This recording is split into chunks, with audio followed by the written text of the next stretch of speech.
may silang natutunan ko ha. Hindi lahat ng maganda masarap. Itong Atoy Costong na upuan, kain lahat. Dala-dala si paring Ar. Ayan na si Atoy. Hi boys! Atoy, ano ba itong dala-dala natin? Well, una-una, Vince, gusto kong pakita sa madlang people gano'ng kaganda ang collaboration ng Atoy Customs and Uratex. Oy, basta Atoy and Uratex number 1! Siyempre!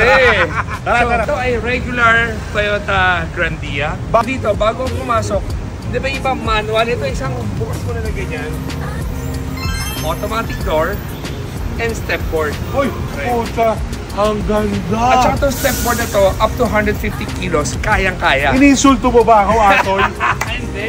Para hindi ka mailang pumasok. So, yung sabihin, kayang-kaya. Atoy, itong upuan na to, alam ko napakaselan mo dyan. Yes. Yan yung kabuhayan mo. Yes. Alam mo ba, isa't kalahating taon na yung ginawa yung upuan na yan. Kay Atoy, ang ganda naman ang loob nito. Parang favorite color ko to ha. So, meron tayong itong headroom light. Meron tayong window frames. May freezer tayo and ref. Tapos, ito yung mga option na ito yung mga wood panels na medyo... Toy, pulido-pulido. Yeah. Parang sinalpak, parang OEM. Yes! Anong dapat?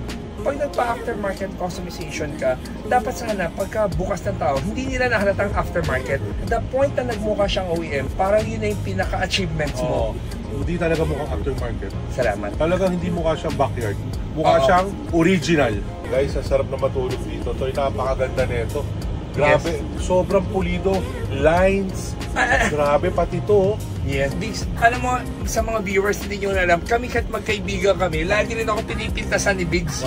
Lagi siya sabi yung gawa mo, gandahan mo. Pero ako, lagi lang akong, tahimik lang ako. Pero tinatandaan ko lahat ng sinasabi ng mga comments ng friends ko. So ngayon, I'm happy to show all the viewers na itong ginawa natin, mukha talagang OEM look na. Tsaka tandaan mo, guys, Uratex itong upuan na to.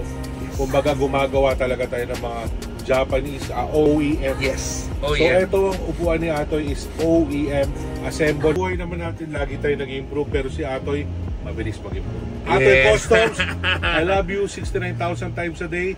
Toy, papadala ko na sa yung van ko next week. Yes. Gawin mo na ganito, gusto ko rin Hermes.